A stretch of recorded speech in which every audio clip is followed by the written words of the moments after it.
In this season at Level Up Stronger, we're speaking with women across the globe who have found careers in male-dominated trades industries. It's often hard for women to see themselves in these male-dominated careers, but there are a whole lot of amazing women who are not only working in trades, but thriving. So we explore how they got there, what it's like now, and get their advice on how they got started. In today's podcast, we meet Amanda Cooling, who knew after starting college that it just wasn't for her. And she most definitely didn't want to spend her entire life sitting behind a desk all day. 7 years later, Amanda doesn't regret her choice to level up stronger and become a journeyman electrician, specializing in commercial voice data and video. Now, Amanda balances this dynamic career, being a mom, and supporting other women through the international brotherhood, or should we say sisterhood, of electrical workers. Welcome, Amanda, to the show. Let's jump right in. What I'd like to know from you is tell me a little bit about your background and what you do. I am Amanda Cooling, and I'm from Cedar Rapids, Iowa. I am part of the International Brotherhood of Electrical Workers. So I am a voice data video technician in Cedar Rapids, Iowa. So that's local 405. And what that normally means is basically low voltage electrical work. So that includes running any data cables, which would be used for phone or internet. And then we do security work, anywhere from door access to cameras, specialty things more like banks where you'd want additional safety checks. And then we do fiber installation, fire alarm, which is kind of in between the inside and then our contract. And I always forget one. So voice data video, some of it's kind of going on the wayside. Like we're not seeing as much phone. So, I mean, we still install it. We do cable TV installation, stuff like that. That's really exciting. So tell me, what is a day in the life of what you guys do every day, and how did you get into being an electrician?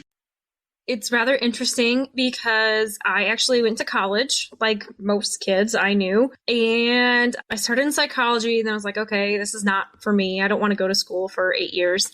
And so I went to finance because I was like, hey, everybody needs finance, right? Another thought to it. But then you get out into the world and you start doing it and you're like, I cannot sit at this desk all day because this is going to drive me crazy, right? So it's constantly like, okay, my in bin is done. It goes to out bin and then suddenly your in bin is filled again. So I really struggled with feeling that sense of accomplishment in a day. And my husband's an electrician. And so he and I kind of kicked around what he does. And I had told him some of my summer jobs, they weren't ever in construction, but they were hands-on type jobs. And then a college job I had was working with audio equipment. And so, I had like that kind of going for you. It was a little bit more techie, which I enjoyed. So he said, these are some jobs that I tend to see that are taking applications. They are trades jobs. And so I chose to follow the avenue of the low voltage technician. So on a daily basis, there's a lot of pulling of cable. It doesn't seem like that much, but easily you're pulling 12 cables at a time, which takes a lot more arm strength than you think it does. So a lot of moving equipment, but the nice thing about it is that it's all different. So not only am I pulling it, I'm getting pathway in. So to a lot of people, that's just a word that you throw around because you don't think about it if you're not in the field. That's installing safe ways for you to store any cable while you're pulling it and then for the future. So that's a lot of, it would be like a basket, which would be made out of wire, or definitely hooks that you run. And then my favorite part was normally terminations because it's a lot more technical and hands-on. I do fiber from time to time. You tend to kind of get on a team that does that. Fiber work takes a lot of concentration and it's very challenging. So that was something I always enjoyed doing. The nice thing about this job is that you can really mix it up. So if you're on a large team where you might be doing a building like Facebook, yeah, you're going to be doing the same thing day in and day out for a while. When you get into a smaller company, it can really vary. So you can go on a bigger project, which might be like a commercial building. So you're going to be there for a month or two at a time. Or you can be sent out on service calls, right? So somebody's having a problem with their cameras aren't working, or they're deciding to do an upgrade, or their Wi-Fi is just not the best. So they're trying to decide their options. Then you get to go out there and kind of make those changes for them, which everybody is always happy when you leave. They're not always happy when you show up because that normally means there's a problem. But there's a lot of different aspects that really keep it fresh from day in to day out. So it is definitely hands-on. You strap your tools on at the beginning of the day and see where it leads you, but it's definitely gratifying at the end of the day. That's awesome. And so do you find that you're the only woman on the team most of the time? Are there other women on the team? And how does the company that you work for handle women in trades? When I started my apprenticeship, so I started in 2015, and it was just me at the shop as a woman. So then there was 5 other guys and then our 2 project managers that were also men. And it was very few women to come by. As my apprenticeship progressed, there was a couple more women in my class, but we would combine classes with Des Moines. And they have a higher population up there, so then they have a more diverse base. So I think there was maybe 4 women up there, and then it was me from Cedar Rapids that was going up there. So I mean, it was nice to see other women when I would go to class, and you can always talk about stuff. My instructor was a woman, which was really great. But as I progressed through my apprenticeship, I was starting to see more women in my classification. There wasn't still that many women in the inside program, but by the time I turned out, so it was a 3-year program, I was then running my own crew as a foreman, which there was 1 woman on my team. But then as that job progressed, it kind of shrunk down because the size of the project that was going on. I was rare in the fact that I was able to have an all-women crew. So it was me and then 2 other ladies. It seems like my classification tends to draw a lot more of the women to it. There's a lot more detail work. Not saying that there's not detail work on the inside, but we deal with very fine wires, and there's that detail orientation that my project manager always said that he really enjoyed having women on the crew because they would take the time to do it, to like focus, make sure it's done right, done neat, because a lot of our stuff is not in conduit, like inside piping or, your regular wiring for outlets is. So IT staff who tend to be a lot pickier about what they like to see in their telecom rooms, they like a nice, clean look in there. And so he says women tend to take that time to do it. But, I have a women's group for my local and then for our district, which is a 5-state jurisdiction.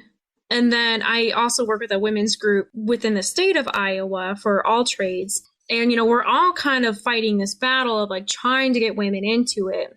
So I'm not seeing a really large jump.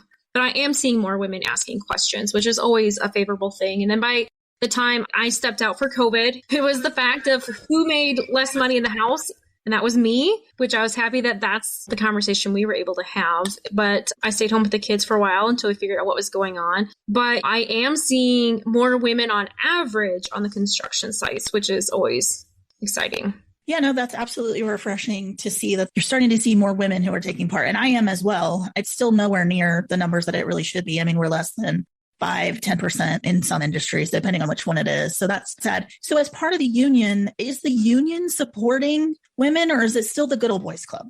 Probably a loaded question. It is a loaded question, right? Our union does have initiatives to get women's groups going, just to give some of that support. So in Iowa, we don't have nearly as big a cities as like St. Louis or Kansas City, where you have a large, diverse base. So my local is a local of 700 people, roughly. I think there's technically over, but we have roughly 14 women. So another local that does more of utilities that's also in town, their local spans the whole state, and they have 3 women. So it's really that hard line of like a local can be supportive, but if you're not having women come in the door, absolutely, it's really hard to get those funds out there to understand all the needs. I would go to our progress meeting, which includes all the 5 districts in our state, and our district vice president for the area would preside over some of those meetings. And he would love to have me talk in some of them because I started out my apprenticeship pregnant. I ended my apprenticeship pregnant. It's very unusual. And so then he's like, you would always bring up topics that I would never think of. So you have like the pull of trying to grow, not understanding all of the needs, even if you do, but then women have all these other things that they typically have to respond to, right? Like there's your daycare, there's getting the kids to their appointments, there is making sure things in the household. Household duties typically do still fall to women, not that they don't or they're not split, but you have meetings at night for your union. Who's watching your kids? Yeah, no, that's hard. It's hard to balance. I have found a lot of women in my local that are joining, speaking of newer members, that are single moms. So it is such a great benefit to have all the union benefits to it. But at the same time, a lot of these union events are at nights. And a single mom, especially if she doesn't have enough family around to help out or really good friends, you're stuck. You can't necessarily do everything that a male member can. Especially when a lot of these guys, maybe they plan it because they're young single guys or they have older kids because of the generation gap.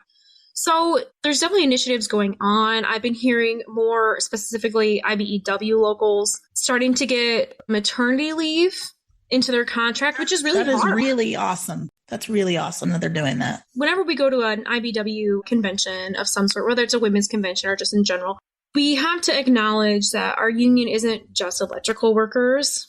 A lot of unions that, they have classifications or they're broken out between divisions. So we have a lot of women who are in maybe the manufacturing area, who we have a larger density for women membership, who already have a lot of these things. So then, it might not be as big of an issue to talk about it as a big group together. But then when you get the construction locals together, or even something like utilities, we are still feeling that struggle to fight to get that more unified front. So even if it is a goal up top of the hierarchy, it might not be filtering down as well. I mean, it's kind of a long answer to your question. No. Yeah. And no, that's really great feedback. I really appreciate that because it is something that, like, if we're going to figure out how to make this all work, then we have to actually look at it at all levels. And there's multiple unions. There's multiple different ways of doing this to be successful. And there's definitely challenges. Single moms. I've talked to several ladies now who are single moms or have kids at home, and just the challenges of being able to balance all of that and still be a part of an industry that needs people and that's been male dominated. So they don't really necessarily think about, well, how does this impact every gender? So there's still the gender bias there. So for sure. It's hard because you try to tell women, you need to be the face of your change, right? So in order for them to really have our opinions, our issues in the forefront of their mind, is you got to be in the room. But telling women to be in the room and still not having a good way to help them be in the room is that hard struggle. So I've talked with some people and said, for my women's meetings, if you have kids, bring your kids. I don't care. I can set up with the projection screen and play a movie. I will bring crafts. I will bring board games. I will bring snacks, whatever it is. Just let me know. But then there comes that hard line of, okay, when you have a union meeting, is it feasible? How would you cover somebody to pay for it? There's unfortunately the liability, right, if a kid gets hurt while in a meeting. But those are things that I've brought up and nobody really has an answer to.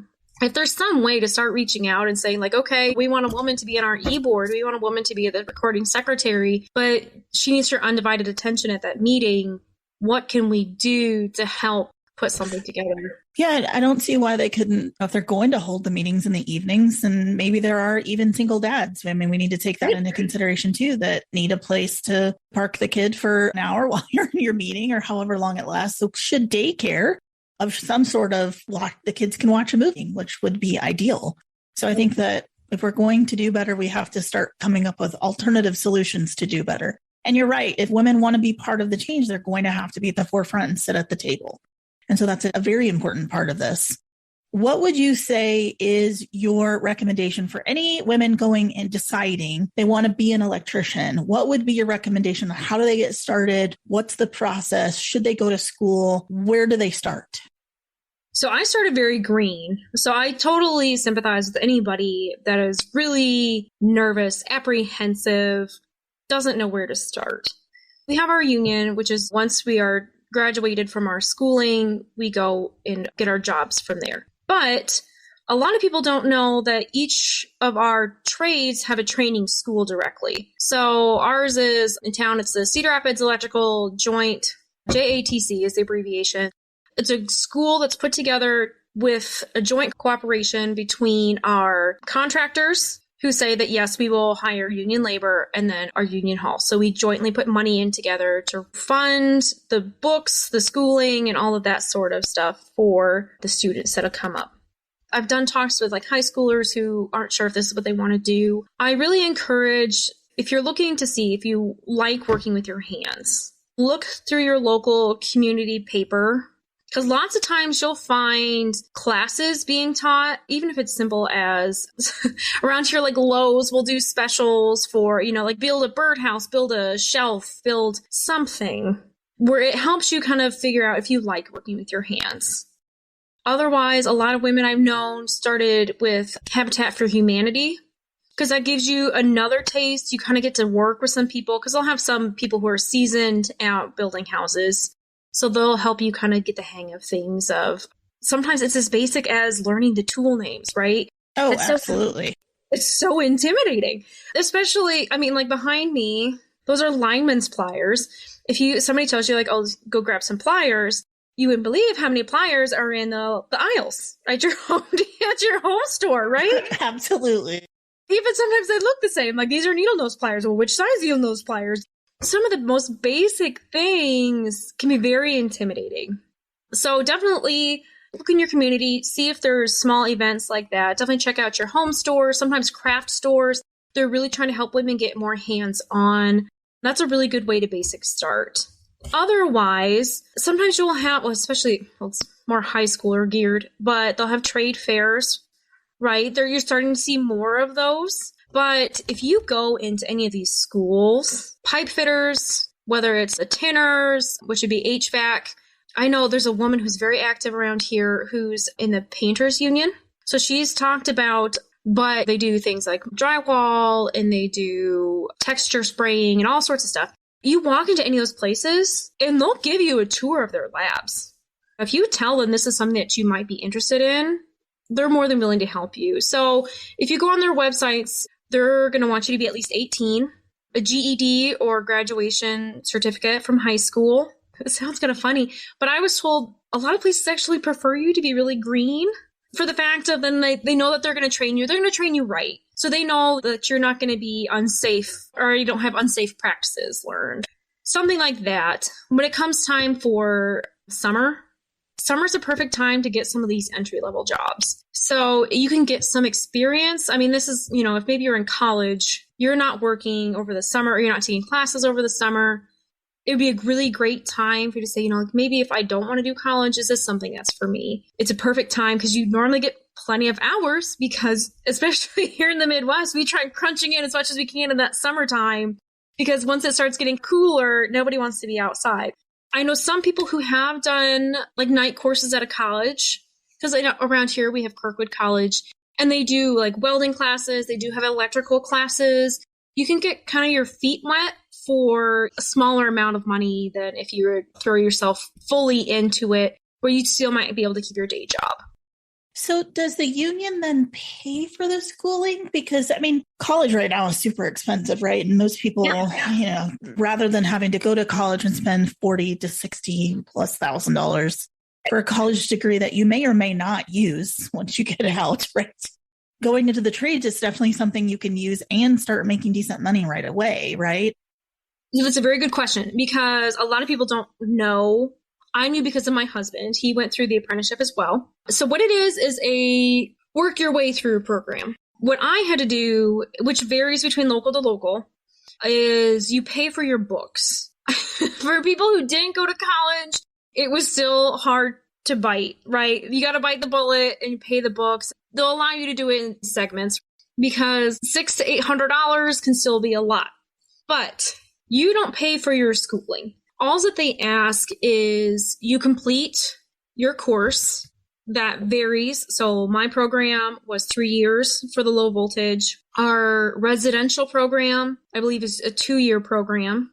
And then the inside wireman is a 5-year program. So then what they ask you to do is once you are graduated, you work for that number of years in the local. So basically you're working off your hours because it's like a weekly contribution that comes off your check. And part of it is like an assessment through your local. And then an assessment is done on the contractor's side. So basically you're paying them back through work for all that schooling that you went to. So if for some weird reason you get out in the field and you say, like, I can't stand doing this anymore, then you would have the ability to take out a loan and then pay back what you would have worked. But people have to realize, especially for our program, the amount of schooling that you put in, or time in the classroom, and then your worked hours, if you just take like 3 more college courses at a community college, you can have your associate's degree. So if that is something that's really important to you, that's great. All you have to pay is basically like a literature class, a art class, and then maybe like a computer class. You know what I mean? Some of what you have left to do is very minimal, and you can still have a college degree. That's awesome. So it is really great that you're able to have a career and a career that makes really good money, right? Without really having to shell out thousands and thousands of dollars worth of training. Because I can't tell you how many people I know who went to school and did a 4-year bachelor's and they don't even come anywhere near using their degree. So when I graduated, it was definitely like an employer's market. I mean, it was just completely saturated for finance. And I was struggling to find a job that paid $14 an hour. And so, yeah, isn't that sad? You have a college degree and you still are not making hardly any money. As an electrician or in any of the trades, like the longer you stay in, the more money you make. And we're talking 6 figures. Yeah. If you can get up there, especially on the commercial and industrial side, the longer you stay in your craft, the more money that you can make, which is pretty phenomenal. There's a lot of misconceptions of how this works just because so many people don't work in a union. So what I get on my check, so roughly in the field, I would be getting $30 an hour. But on top of that is my benefits. So a lot of times in your office work, you might make, so let's say it's still $30 an hour, okay, just for easy. But then out of that is now coming your health insurance per week and your 401k contributions. Anything else is going to be coming out of that 30. So instead in the field, it's 30, but every time you negotiate or have your raise, part of it is going to your health and welfare, and then part of it is going to your pension. So no matter what, I'm always getting that 30 on the check, 30 an hour, but then you have all those additional benefits on top of it. So then I can still choose to do my 401k to save that extra, but then that would then be coming out of my hourly pay. So, I mean, having to explain that to my mom was a very different concept for her, that it's a lot more than you initially hear it to be. 100%. Yeah. And because we do government contracting, so it's very similar. And I actually have several of our projects that have a collective bargaining agreement. And you're 100% right. It's that base wage rate that you're guaranteed is yours, and that comes home to you, and nothing comes out of that. And it's also great. I think the union has a really good, having that collective bargaining agreement in there that gives steady increases over time is definitely helpful, because let's say you go to work for a commercial entity that doesn't have a union, there's no guarantee that you're getting a raise, and there's not anybody really there making sure that you do. And you're subject to weird fluctuations in what the company's health insurance is like, where a union helps with that. So in addition to union pensions or the 401k or however that's all set up. So you're required to take part in some sort of way to save for your retirement, which on the commercial side or the non-union side is really a choice that you get to make. And that doesn't come out of your base wage rate, which is great. So that's a phenomenal way to protect, I think, what your take home is, and also ensure that you have access to really good health insurance and a good retirement plan and training, because the union usually does, at least all the ones we have, there's some sort of training program available that they can take part in, which is phenomenal. So yeah, I think the union definitely has a place here for all of this, and we need to work on them to make sure that they have those additional things for women specifically, because like you're saying, maternity leave is an important part, and most employers don't have maternity leave anymore, right? Unless they're a large company that mostly employs women, they're probably doing away with maternity leave. It's just not as prevalent, I guess, anymore, which is sad. So it's hard to be a single parent or a parent who is in any trade, because how do you get to spend any time with your new baby or right out of the bat? So it's very interesting. What would you say this issue with it being a male-dominated industry has been an ongoing theme to every conversation that I've had, and the discrimination. And it seems to be the one thing that I repeatedly hear is potentially a deterrent to entering into the trades industries. How do you deal with that discrimination, and what's the mindset that these women need to have walking into that industry? I was just in a conference this last weekend and we were talking about this, as there was a woman in the room who is the only female iron worker in her local. Yeah, it's intimidating. It is very intimidating. I think my first maybe couple months, I tried to look as much like a boy as possible to blend in. I tell some people it's this weird line between they want you to be a lesbian for the fact that they hope you're going to be kind of gruff and tough and not really girly. But then again, they don't want the complexities that might come with that. So it's this horrible statue to try to live up to. And there's a lot of women I've come to talk to that really struggle to keep their femininity and to not be noticed on the job, because it's a hard line. I feel rather blessed in the fact that I really didn't have that much problems with it. But the same fact, I know there's a ton of women who do have problems with it. I was in a bit of a smaller shop, which can be a pro and a con, right? Because if you don't get along with everybody, well, you're stuck. But with it being a smaller shop, for me, they got to know me rather quickly. They got to realize that I do have a sense of humor. You don't have to walk on eggshells around me. But at the same time, it's one of these things where when you show up and you have your tough face on and you're there to do the work and you show that that's what they really want, right? They want anybody to show up on time, on time, and to do the job. And so oftentimes it's a thing of, right, you got to put your confident face on, even if you don't feel it. I think I'd sent something to you about that, where you think of any man that shows up, even if he's not sure of what he knows he's going to do it, he's going to tell you he does, and he's going to do it, and who cares what it's going to turn out right? It's this magical confidence that they show up with that women automatically are going to second guess. I think we've been taught to be smaller than we are, and we should always be self-confident. And that I haven't figured out how to help women turn that switch off, because it does. It takes a lot of internal confidence to make it in this world. I can't tell you the number of times.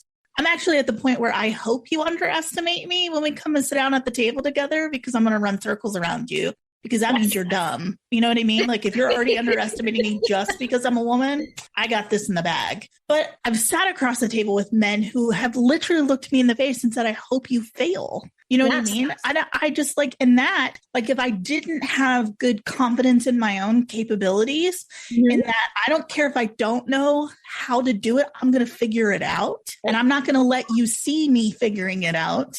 I'm just going to come to the table 100% confident that I've got it. But I think that's a tough thing to ingrain in. And I've seen it. I've seen it in every one of the women that I've interviewed, that warrior spirit, if you will, that enables them to come to the table and be successful.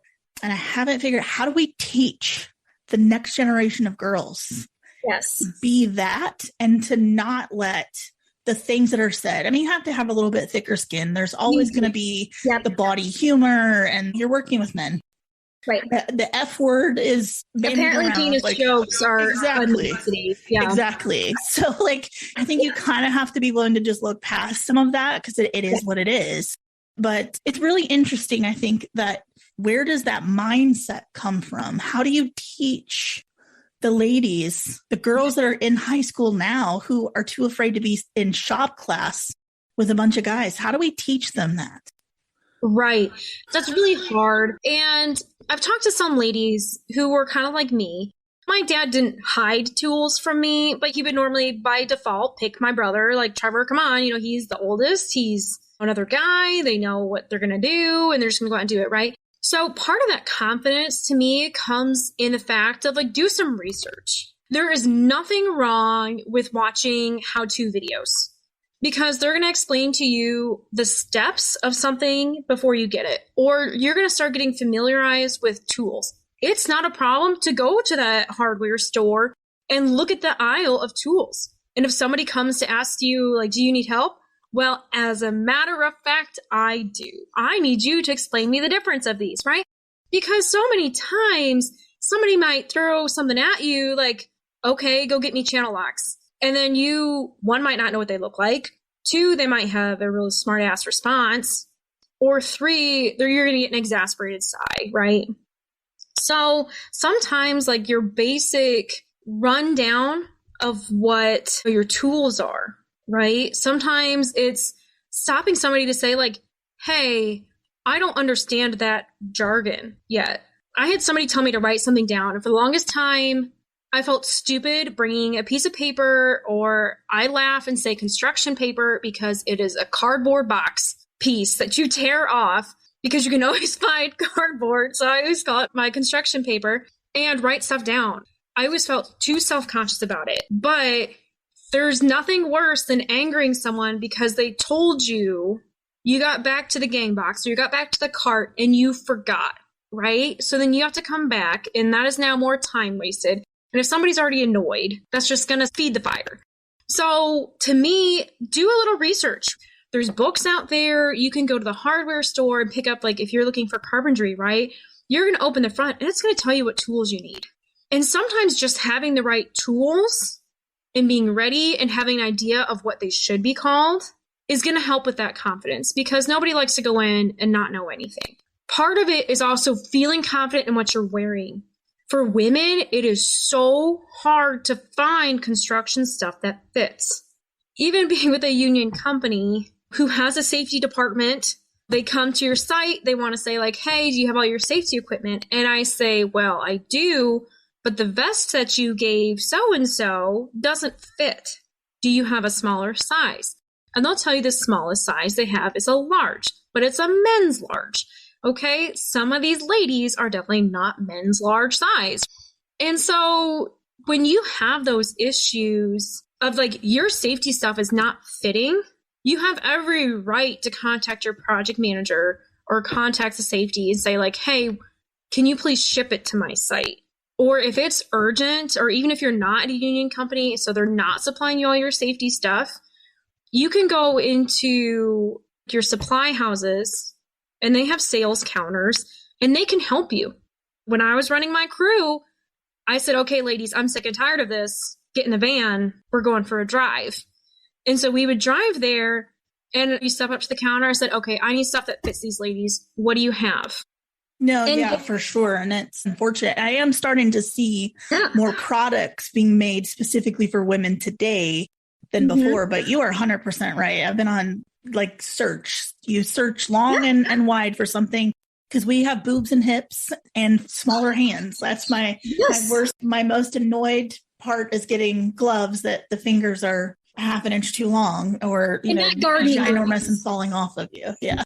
I've seen people show up with gardening gloves. Some things we can do and then they'll be fine.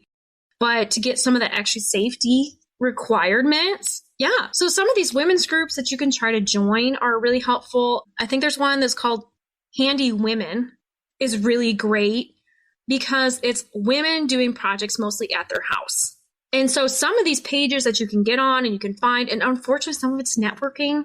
It's through the networkings that you find some of these, because heaven knows I didn't know about them when I started.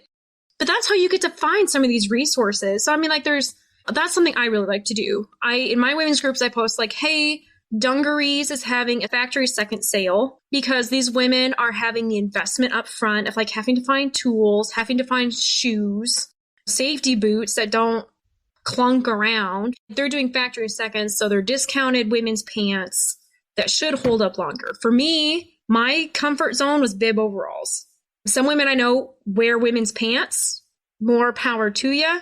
I could not get them to stay up or not bust on the thighs because this lady has thighs.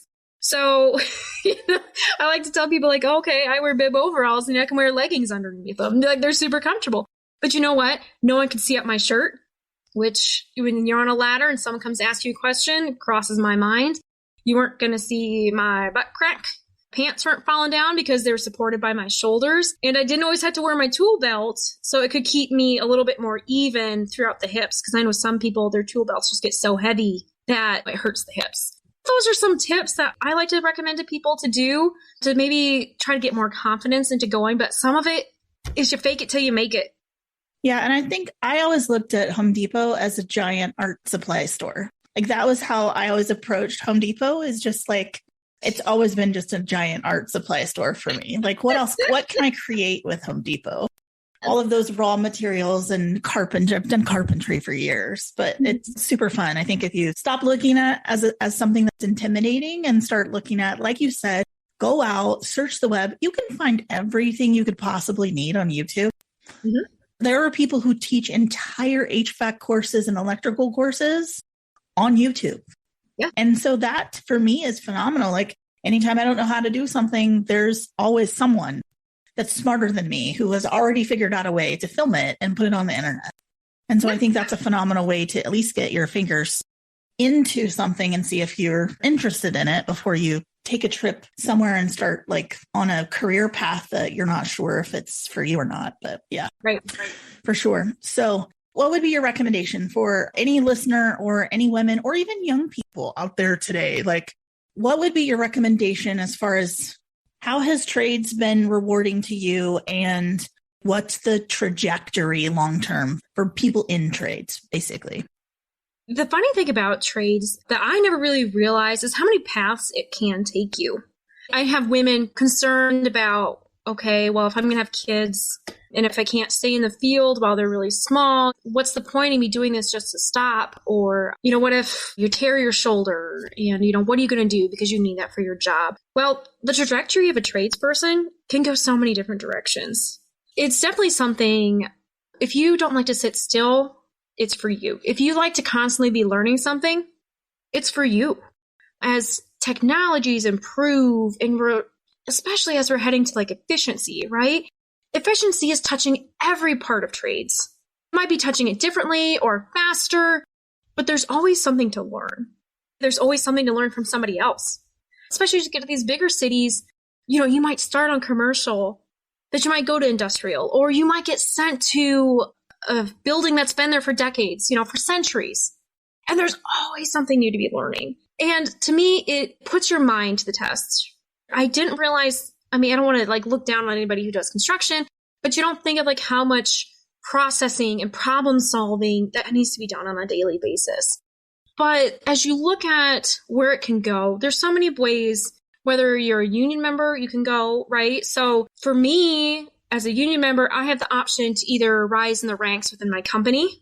I can be a journeyman to an apprentice, which involves teaching. I love teaching people. You can then journey up to a foreman where you're running a small crew, right? Which takes more problem solving, more interactions with people. If you're really good with people, that might really start to appeal to you. You could be on your own and run your own van, which is a lot more problem solving because you're going into different scenarios every day where nothing is the same, right? Your field is the same, right? But then you can travel that direction. Or for a union member, you can start becoming more active in your union, where then you're taking on more responsibilities. You might be working with your own members more to get the most out of their membership.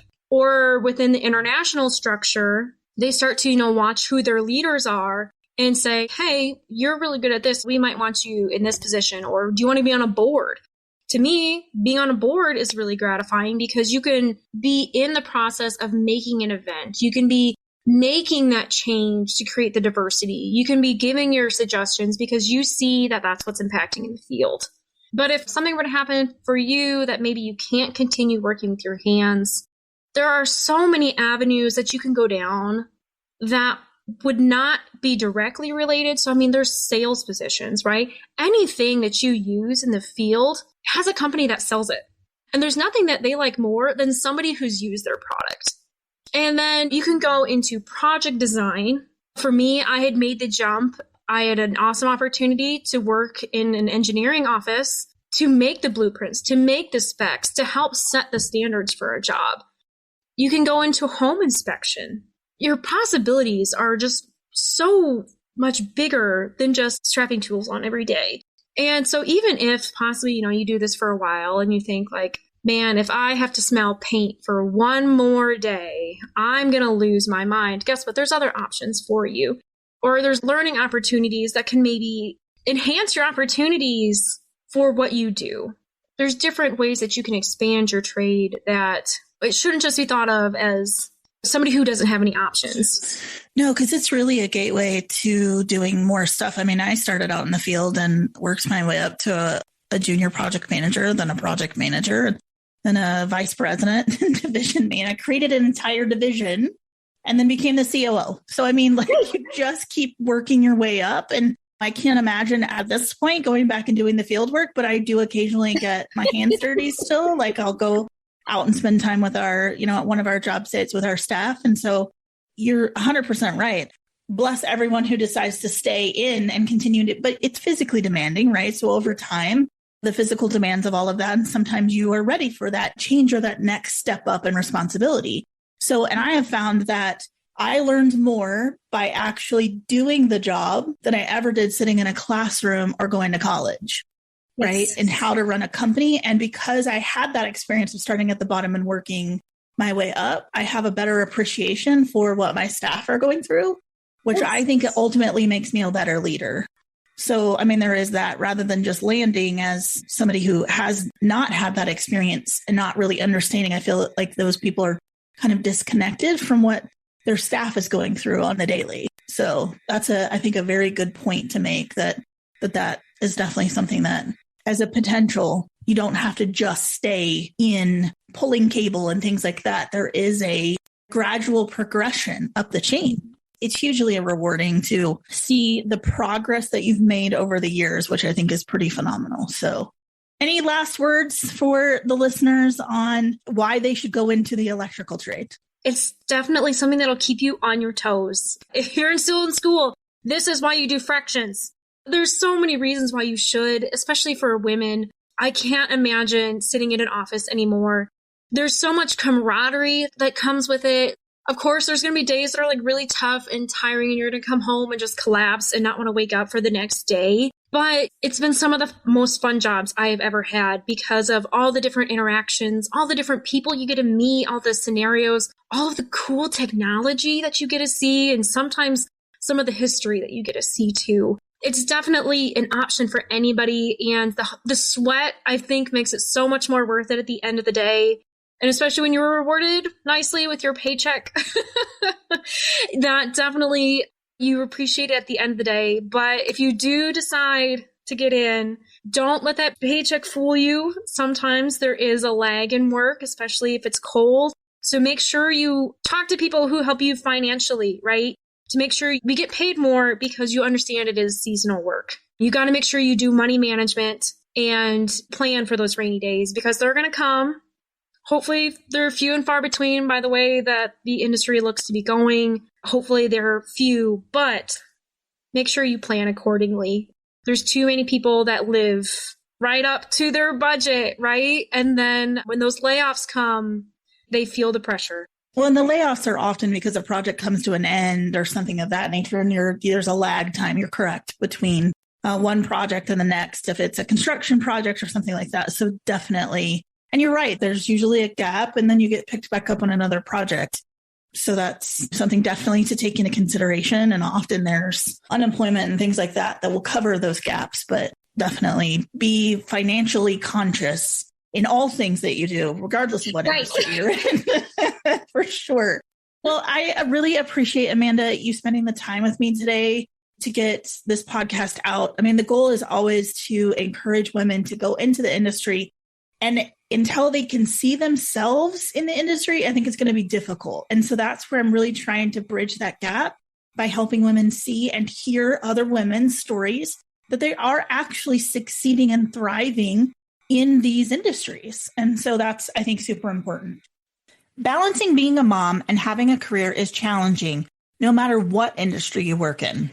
But powerful women like Amanda are challenging the gender bias of the electrical industry and showing that women can be successful no matter what field they're in. The trades give women multiple avenues to excel, provide for their families, and come home daily feeling like they contributed to the world at large. The most advantageous part about trades jobs are the continuous need for workers the opportunities for job advancement, and the education and skills you learn both in the classroom and on the job.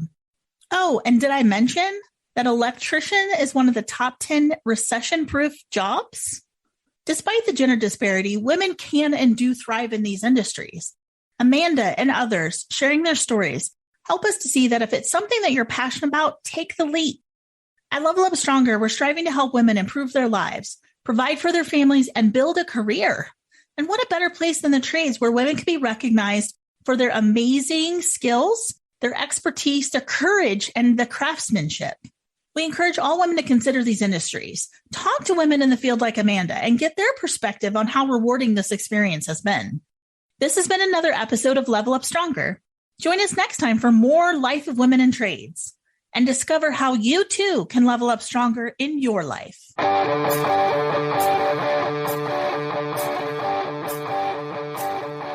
Thank you for joining us on Level Up Stronger. For references to resources mentioned in this episode and to receive updates on future podcasts, check us out on social media or at levelupstronger.com. And remember, each time we take risk, educate ourselves, and apply what we've learned to our lives, we level up stronger. Each time we level up stronger, we have the opportunity to reach back and contribute to someone else's success too.